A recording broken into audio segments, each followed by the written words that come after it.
European Union leaders and Turkish Prime Minister Ahmet Davutoglu met in Brussels to discuss Turkey's EU accession as well as irregular refugee flows. I hope this summit, which will not focus on irregular migration but also Turkish accession process to EU, will be a success story and a turning point in our relations in a positive way. The United Nations Refugee Agency has described the EU-Turkish deal agreed in Brussels as a violation, saying that sending back refugees en masse would contravene international law.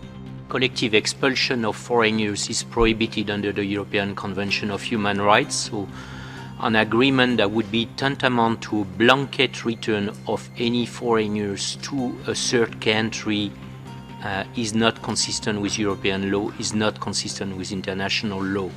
Turkey offered help to the EU at the summit to control the refugee influx into Europe, demanding in return faster membership talks, increased funding and quicker visa-free travel for its citizens. Among the help it offered, Turkey has proposed taking back refugees from the Greek islands, including Syrian refugees as well as those who are intercepted in its territorial waters. Turkey is not demanding any money from anyone. Turkey is spending from national budget for the refugees. I want to make it clear. We are demanding fair burden sharing for Syrian refugees. EU leaders welcomed Turkey's offer and agreed in principle to most of Turkey's demands. The EU would offer another $3.3 billion, doubling the previous amount from an earlier offer, until the end of 2018 to help Turkey shelter Syrians. Turkey has already taken in 2.7 million. Firstly, I would like to announce the decision by the EU leaders to end the way-through approach, which means that the irregular flow of migrants along the Western Balkan route have now come to an end.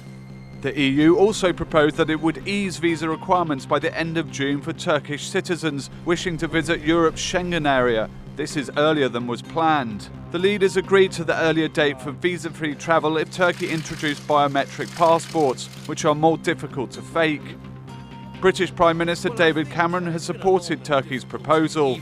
But I think we do have the basis for a breakthrough, which is the possibility that in future all migrants who arrive in Greece will be returned to Turkey. German Chancellor Angela Merkel has also expressed her support. Dieser türkische Vorschlag vom Premierminister vorbereitet ist ein Durchbruch, wenn er realisiert wird, um sozusagen diese Kette aufzubrechen zwischen dem Hineingehen in ein illegales Boot und als Ergebnis dann den Aufenthalt in Europa zu bekommen und der Durchbruch dazu, zu einem legalen Weg zu kommen. The EU leaders and Turkey will scrutinise the deal at the next summit, scheduled on March the 17th and 18th. Macedonia sealed its border with Greece to illegal refugees after Slovenia, Croatia and Serbia, as the EU bloc struggles to forge a joint response to the refugee crisis. As the main passage for refugees, the Balkan route has been closed, meaning the EU-Turkey deal could be more important than ever.